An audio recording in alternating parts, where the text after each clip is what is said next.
चलिए स्टूडेंट्स, तो बढ़ते हैं हम हमारे नेक्स्ट क्वेश्चन की तरफ। ये है हमारे पास क्वेश्चन नंबर 11, है ना। और ये भी एक इंटरेस्टिंग क्वेश्चन है, जरा बहुत ध्यान से समझिएगा। इसमें क्या बोला गया, 2 pipes running together can fill a system in 3:1/13 minute. If one pipe takes 3 minutes more than the other to fill it, then find the time in which each pipe would fill the system. चलिए बहुत ध्यान से समझिएगा जरा। यहाँ पर एक system है, सिस्टम यानी कि कोई भी जो भी बकेट है जिसके अंदर पानी भरना है हमें, और 2 टेप है हमारे पास, है ना। तो उन्होंने ये बोला कि यदि अगर हम इन 2 टेप को क्या मान लें, T1 और T2, ये दोनों मिलकर पूरे सिस्टम को कितनी देर में फिल कर रहे हैं, 3:1/13 मिनट्स में। मिनट्स ही है ना, 3:1/13 मिनट्स। और इसको इन शॉर्ट में क्या लिख सकता हूँ, 13 3 से 39, 40/13 मिनट। तब उस कंडीशन में एक चीज और बोली गई कि इसमें से जो बड़ा वाला टेप है वो 3 मिनट कम लेता है, या फिर आप इसको ऐसा भी बोल सकते हैं कि जो छोटा वाला टेप जो है वो 3 मिनट ज़्यादा लेता है सेपरेटली इस सिस्टम को फिल करने में। चलिए ठीक, इतनी बात समझ में आई। तो अब हमें ये निकाल कर बताना है कि दोनों ही टेप जो है वो इंडिविजुअली इस सिस्टम को फिल करने में कितना समय लेंगे। ठीक है, यही पूछा गया है। ठीक है, यहाँ पर यही बोला गया है इसमें, then find the time in which each pipe would fill the system, है ना। तो ये जो दोनों पाइप है या टेप है इस सिस्टम को इंडिविजुअली फिल करने में कितना समय लेंगे। चलिए देखते हैं हम। तो यहाँ से सबसे पहला काम क्या सपोजिशन करने वाला हूं मैं, let the larger tape, larger tape को मैं मान ले रहा हूं T1। Let the larger tape taken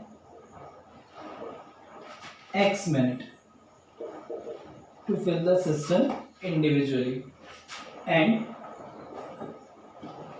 the smaller tape, इसको मैं मान ले रहा हूँ T2, taken X plus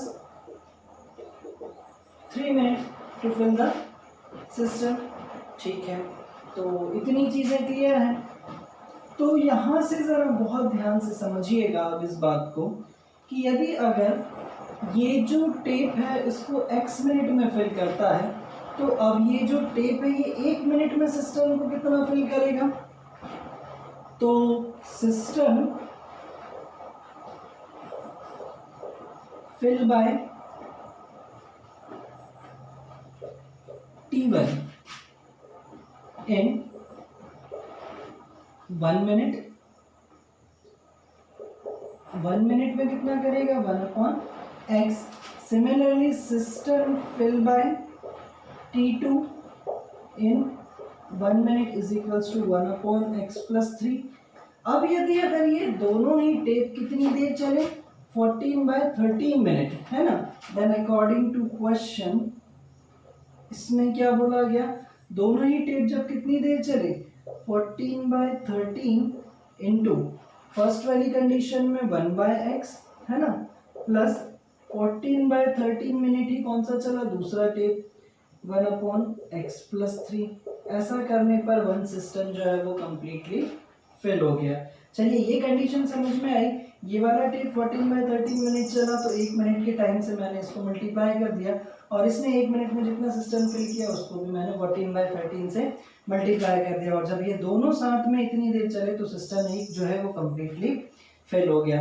अब देखते हैं ज़रा, तो 14/13 मैंने पूरे में से कॉमन निकाल लिया, तो यहाँ पर बचा 1/x plus 1/x plus 3 is equals to 1।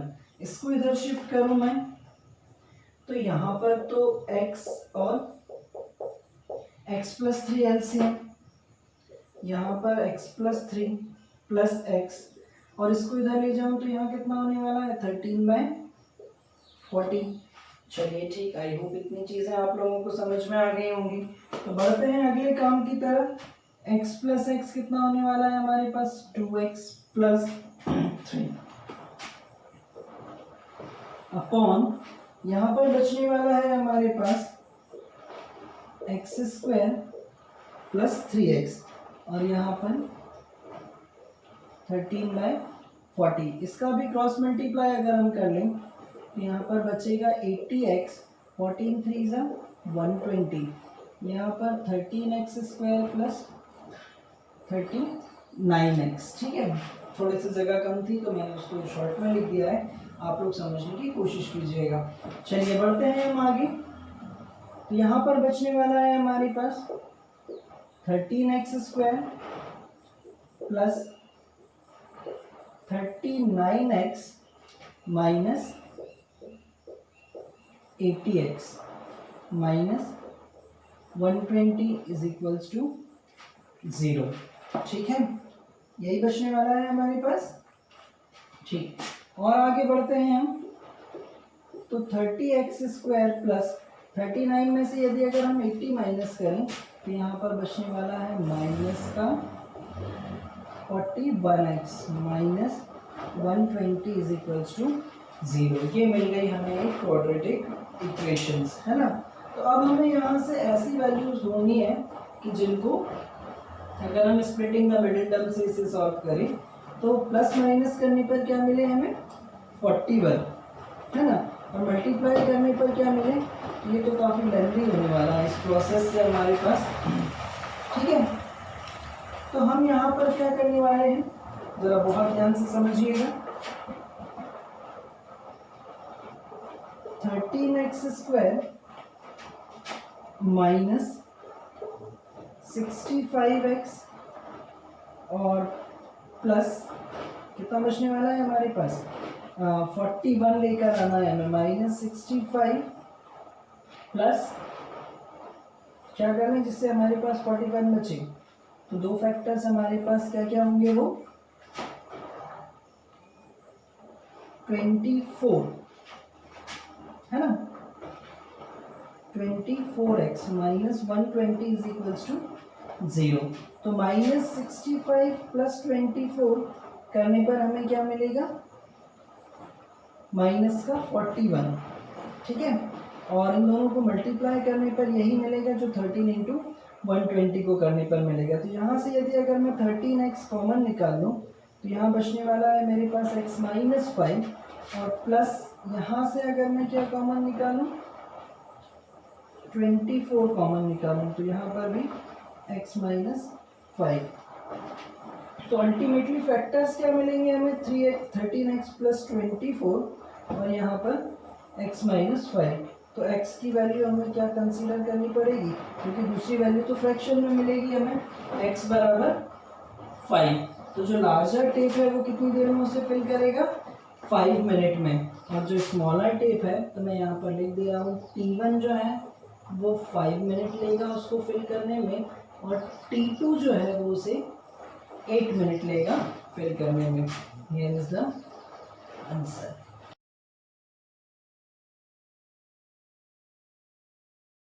चलिए स्टूडेंट्स, तो बढ़ते हैं हम हमारे नेक्स्ट क्वेश्चन की तरफ, और इसमें हमसे क्या बोला गया इसको भी जरा बहुत ध्यान से समझते हैं। यहाँ पर हमसे ये बोला गया the hypotenuse of a right angle triangle is 6 metre more than twice the shortest side. If the third side is 2 meter less than the hypotenuse, then find all the sides of the triangle.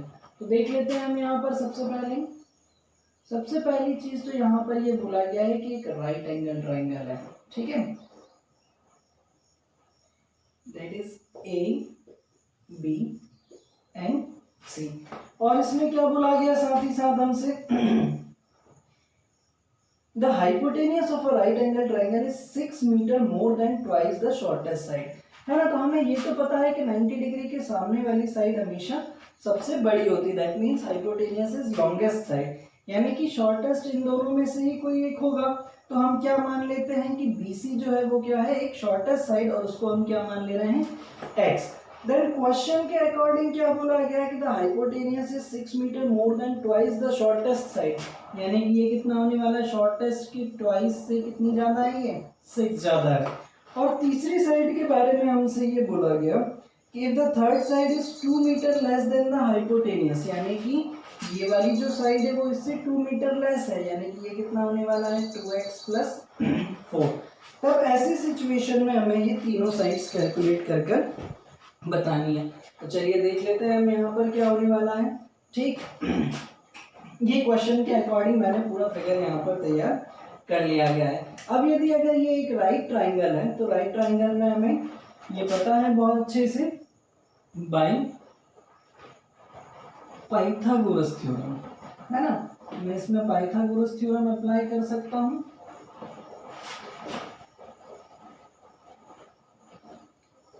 और Pythagoras theorem क्या कहती है, hypotenuse का square is equals to perpendicular का square plus base का square, यानी कि ये होने वाला है हमारे पास 2x प्लस 6 का whole square plus 2x plus 4 का whole square plus X square. तो यहाँ पर जब आइडेंटिटी अप्लाई करें तो 4x square plus 36 plus 2 2 4 4 6 24x। ठीक है, यहाँ पर क्या होने वाला है 4x square plus 16 plus 2 2 4 4 4 16x plus X square. इससे ये कैंसिल, इन सारी चीज़ों को इधर शिफ्ट करते हैं। तो एक्स स्क्वायर 16 माइनस 24 यानी कि माइनस 8x और 16 माइनस 36 यानी कि माइनस 20 इज इक्वल्स टू 0। चलिए ठीक, बहुत बढ़िया। अब इस इक्वेशन को सॉल्व करते हैं। ऐसी वैल्यूज चाहिए जिनको प्लस माइनस करने पर हमें क्या मिले, माइनस का 8 और मल्टीप्लाई करने पर माइनस का 20, यानी कि X square minus 10x plus 2x minus 20 is equals to 0। X common लेने पर यहाँ पर बचेगा x माइनस 10, यहाँ से प्लस 2 कॉमन लेने पर x माइनस 10।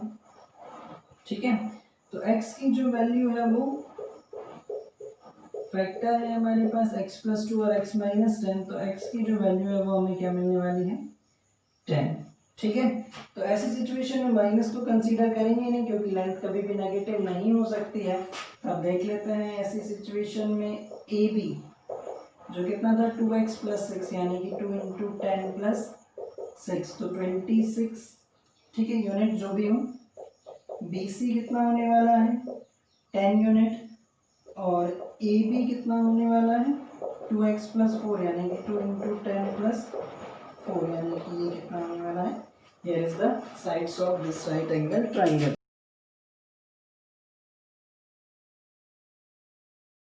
चलिए बढ़ते हैं हम हमारे नेक्स्ट क्वेश्चन की तरफ, और ये एक और अपने आप में बहुत इंटरेस्टिंग क्वेश्चन है, इसको भी ज़रा बहुत ध्यान से समझिएगा। क्वेश्चन नंबर 13 है ना।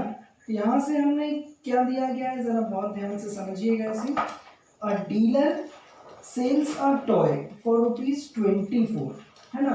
A dealer sells a toy for ₹24 and gain as much percent as the cost price of the toy. Find the cost price of the toy. ठीक है, तो देखते हैं हम ऐसी सिचुएशन में क्या क्या चीज़ें हमें बोली गई हैं और समझने की कोशिश करते हैं कि एक डीलर जो है वो एक टॉय को कितने में बेच रहा है, यानी कि उसका सेलिंग प्राइस हमें दिया गया है 24 रुपीज़, और साथ ही साथ ये बोला गया है कि वह उतने ही % प्रॉफिट कमा रहा है जितना उस टॉय का सीपी है ना।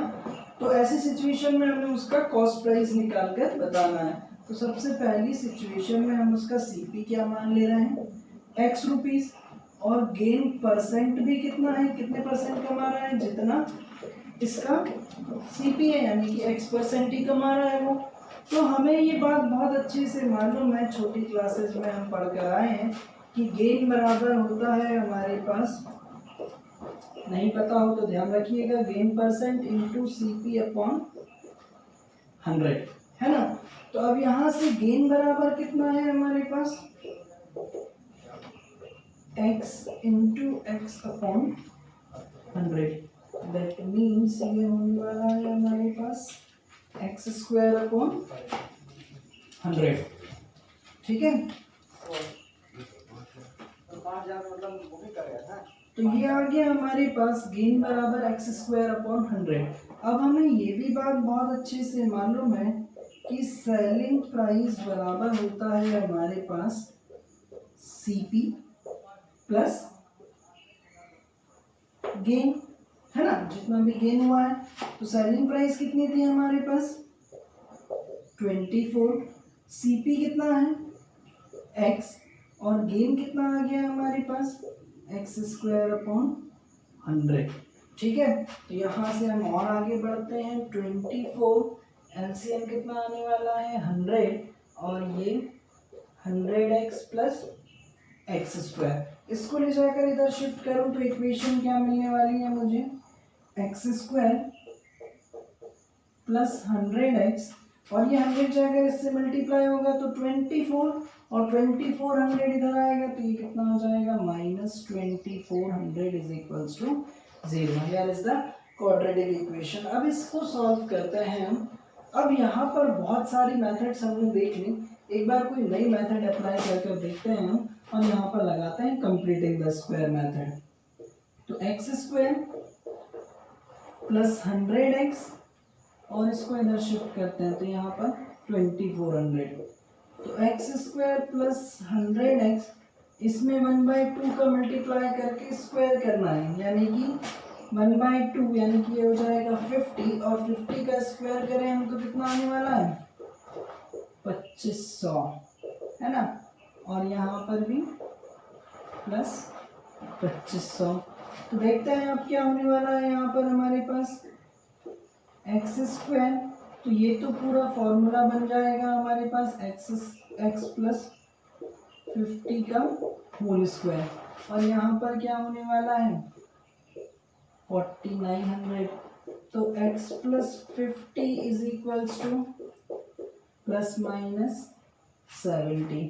ठीक है, एक बार इसको पॉजिटिव साइन कंसीडर कर लेते हैं तो x की वैल्यू कितनी आने वाली है 20। नेगेटिव कंसीडर करने से कोई मतलब नहीं है, x की वैल्यू नेगेटिव आएगी जो कि पॉसिबल नहीं है।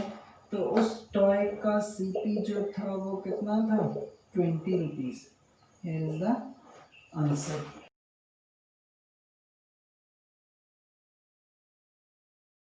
चलिए बढ़ते हैं हम एक और क्वेश्चन की तरफ, और यहाँ पर हमसे क्या बोला गया है इसको भी जरा बहुत ध्यान से समझिएगा। Next question, a train travels 360 km at a uniform speed. If the speed had been 5 km per hour more than it would have taken 1 hour less for the same journey. Find the speed of the train. हालांकि इस type के questions मैं already आपको एक करवा चुका हूँ, लेकिन फिर भी इम्पोर्टेंट है, एग्जाम में पूछे जाते हैं, तो आप एक क्वेश्चन और देख लीजिए। यहाँ पर ये बोला गया है कि एक ट्रेन जो है यदि अगर उसकी यूजुअल स्पीड में 5 किलोमीटर प्रति घंटा बढ़ा दिया जाए तो वो अपने पहले लिए जाने वाले समय से 1 घंटा कम लेगी।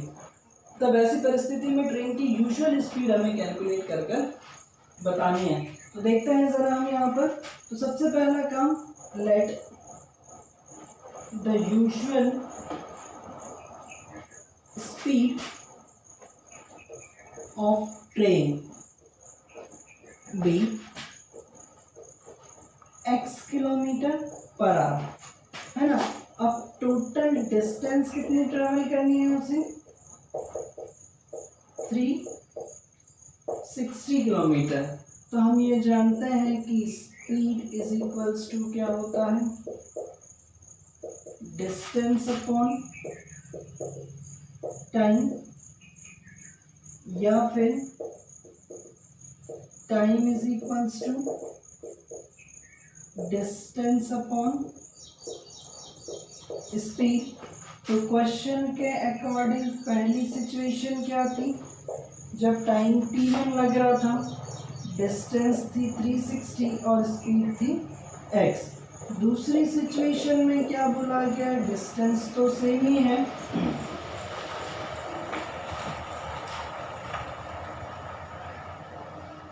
लेकिन स्पीड जो है वो 5 किलोमीटर प्रति घंटा बढ़ा दी गई है ना।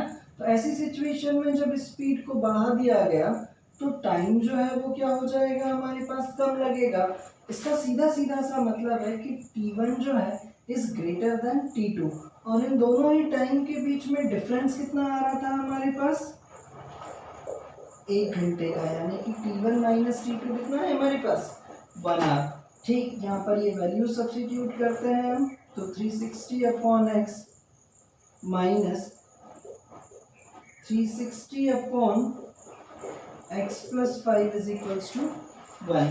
और इसको भी यदि अगर हम सॉल्व कर लें तो x इंटू एक्स प्लस 5 ये हो जाएगा हमारे पास 360 into x plus 5 minus 360 x.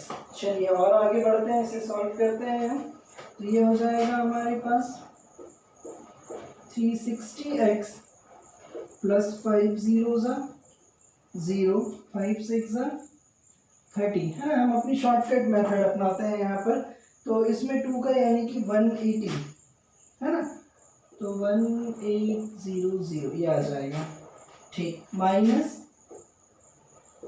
360x upon is equals to 1 था, सॉरी मैं भूल गया। यहाँ पर X square plus 5x is equals to 1, इससे ये कैंसिल हो जाएगा। तो यहाँ पर बचने वाला है हमारे पास 1800 is equals to X square plus 5x या फिर x square plus 5x minus कितना हो जाएगा 1800 इज इक्वल्स टू 0। ये आ गई हमारे पास एक क्वाड्रेटिक इक्वेशन। और इस क्वाड्रेटिक इक्वेशन को अब यदि अगर हम सॉल्व करें तब क्या मिलने वाला है देखते हैं हम। हमें ऐसी वैल्यूज चाहिए जिनको प्लस माइनस करने पर हमें क्या मिले 5 और मल्टीप्लिकेशन करने पर क्या मिले हमें 1800 है ना। तो क्या मैं इसे ऐसा लिख सकता हूँ एक्स स्क्वायर प्लस का लेकर आना है हमें है ना, यानी कि 45x माइनस 40x है ना। 45 इंटू 40 कर देखें हम क्या मिलने वाला है हमें 45 इंटू 4 4 5 से 20 4 4 से 16 और 18, ठीक है। तो ये बिल्कुल सही है। 45 minus 40x minus 1800 is equals to 0। यहाँ से मैंने x कॉमन ले लिया तो x प्लस 45 और यहाँ से माइनस 40 कॉमन लेने पर ये भी कितना बचने वाला है x plus 45 is equals to 0। तो फैक्टर क्या मिलने वाले हैं x माइनस 40 और x plus 45 is equals to 0। Ultimately x की वैल्यू हमें क्या कंसीडर करनी पड़ेगी 40, क्योंकि माइनस 45 तो कंसीडर नहीं कर सकते, स्पीड नेगेटिव पॉसिबल नहीं है ना। तो ट्रेन की जो यूजुअल स्पीड है वो क्या हो जाएगी x 40 kilometre per our. Here is the answer.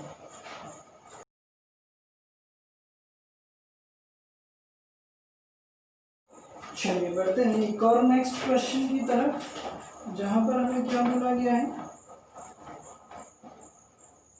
The diagonal of a rectangular field is 60 metre more than the shorter side. If the longer side is 30 meter more than the shorter side, then find the sides of the field. तो यहाँ पर एक rectangular field है हमारे पास, ठीक है, A, B, C and D and here is one diagonal। तो साथ ही साथ क्या बोला गया है कि सपोज यदि अगर शॉर्टर साइड को हम मान लें BC, जिसको हमने क्या सपोज कर लिया X, तो ये बोला गया the diagonal of a rectangular field is 60 metre more than the shorter side, यानी कि ये होने वाला है x plus 60। If the longer side is 30 metre more than the shorter side, है ना, जो लॉन्गर साइड है वो कितनी ज़्यादा है 30 मीटर ज़्यादा है। तब ऐसी सिचुएशन में हमें इसकी सारी साइड्स कैलकुलेट करके बतानी है। तो चलिए ठीक है ना, हम ये जानते हैं कि ये जो एंगल है हमारे पास एक रेक्टेंगुलर फील्ड में ये 90 डिग्री होता है। दैट मीन्स इसका मतलब क्लियर है कि जो ट्राइंगल है BCD is a right angle triangle. और जब ये एक राइट ट्राइंगल है तो हम इसमें पाइथागोरस थ्योरम अप्लाई कर सकते हैं। इसका मतलब ये क्लियर है कि BD square is equals to BC square plus CD square होगा। और देखते हैं आगे, तो ये हो जाएगा x प्लस 60 का whole square is equals to x plus x square plus CD है x प्लस 30 का होल स्क्वायर। इसे सॉल्व करें हम तो X square plus 3600 plus 120x is equals to X square plus X square 30 का square 900 plus ये हो जाएगा हमारे पास 60x। ठीक है, देखते हैं हम यहाँ से, इससे ये कैंसिल, तो यहाँ पर बचा हमारे पास एक्स स्क्वायर, ये as it is 60x minus 120x, ये बचने वाला माइनस 16x, और 900 माइनस 3600 कितना बचने वाला है 2700, वो भी माइनस का, इज इक्वल्स टू 0। ठीक है, तो इसके बाद यदि अगर इस इक्वेशन को हम सॉल्व करें तब क्या मिलने वाला है हमें, x square minus 60x minus 2700। ठीक है, तो हमें ऐसी वैल्यूज चाहिए हैं जिनको प्लस माइनस करने पर हमें क्या मिले 60 और मल्टीप्लाई करने पर क्या मिले 2700, है ना। तो देखते हैं जरा,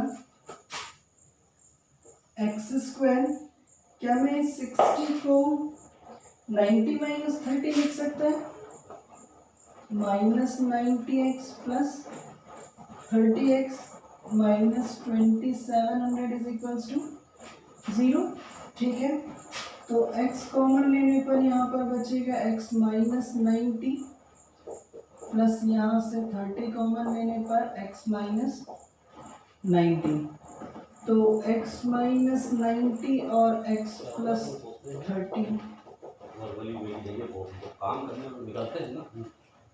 ये है हमारे पास फैक्टर्स। तो x की जो वैल्यू आ गई वो कितनी आ गई हमारे पास 90, नेगेटिव हमें पॉजिटिव कंसीडर करना नहीं है, तो शॉर्टेस्ट साइड यानी कि BC ये कितना आ गया हमारे पास 90 मीटर, CD ये कितना था x प्लस 30 यानी कि ये कितना हो जाएगा 90 प्लस 30 120 मीटर, और डायगोनल BD बस साइड से के लिए निकालनी थी हमें, आप चाहो तो डायगोनल भी निकाल दो, डायगोनल था x प्लस 60 यानी कि 90 प्लस 60 ये होने वाला है 150 मीटर।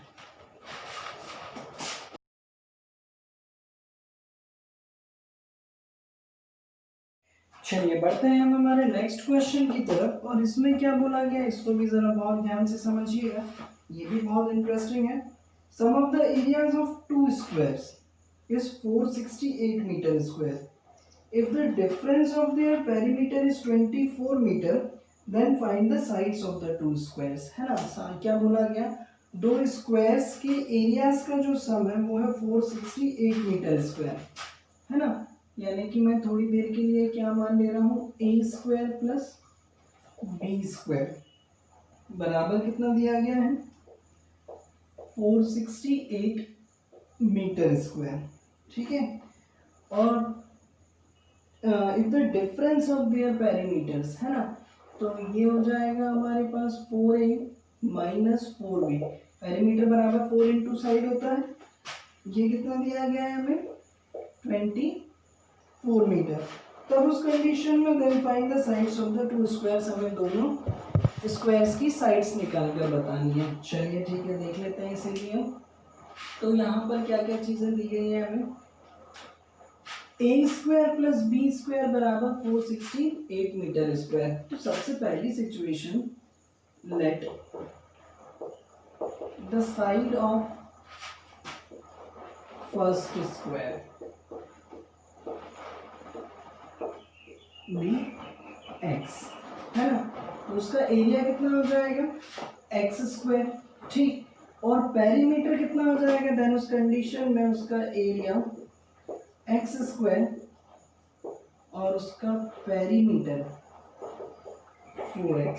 ठीक है, अब साथ ही साथ ये बोला गया कि दोनों ही स्क्वायर्स का जो पेरीमीटर का डिफरेंस है वो कितना है हमारे पास 24। तो obviously perimeter of second square कितना होने वाला है 24 में हम 4x को ऐड कर देते हैं, ठीक है। पेरीमीटर ऑफ सेकंड स्क्वायर कितना हो गया हमारे पास 24 plus 4x, that means side of second square is equals to perimeter को 4 से डिवाइड कर दो, तो यहाँ पर बचने वाला है 6 प्लस x, है ना। तो ये आ गया हमारे पास दूसरे स्क्वायर की साइड। अब कंडीशन में अप्लाई करते हैं, तो ये हो जाएगा एक्स स्क्वायर यानी कि पहले स्क्वायर का एरिया प्लस दूसरे स्क्वायर का एरिया इज इक्वल्स टू कितना दिया गया है 468 मीटर स्क्वायर। इसे भी सॉल्व कर ले हम, तो X square plus 36 plus X square plus 12x is equals to 468। तो ये होने वाला है हमारे पास 2x square plus 12x plus 36 minus 468, है ना। इसको भी यदि अगर हम सॉल्व कर लें तो क्या मिलने वाला है, 68 में से 36 जाएगा तो कितना बचेगा 32, है ना, 432। तो ये हो जाएगा हमारे पास 2x square plus 12x minus 432। आप चाहें तो पूरी इक्वेशन को 2 से डिवाइड कर लें, x square plus 6x minus 216, है ना। ये आ गई आपके पास एक क्वाड्रेटिक इक्वेशन। इस क्वाड्रेटिक इक्वेशन को सॉल्व कीजिए, तो यहाँ पर हम अप्लाई कर देते हैं कौन सी मेथड, जो भी आप लोग बोले, कंप्लीटिंग द स्क्वायर मेथड लगा कर देख लेते हैं। तो एक्स स्क्वायर प्लस 6x, यहाँ पर 1/2 इंटू 6 यानी कि 3 का स्क्वायर 9, और यहाँ पर 216 प्लस 9, है ना। तो ये कितना होने वाला है हमारे पास x प्लस 3 का होल स्क्वायर, और यहाँ पर बचेगा 225। तो x plus 3 is equals two plus minus 15, है ना। तो x की वैल्यू कितनी आने वाली है हमारे पास, पॉजिटिव साइन ही कंसीडर करना पड़ेगा, 15 माइनस 3 12। तो एक साइड हो गई हमारे पास 12 और दूसरी साइड क्या लेकर आए थे हम 6 प्लस x, है ना। तो फर्स्ट साइड 12 और सेकेंड साइड जो थी वो थी x प्लस 6 यानी कि 18। Here is the answer.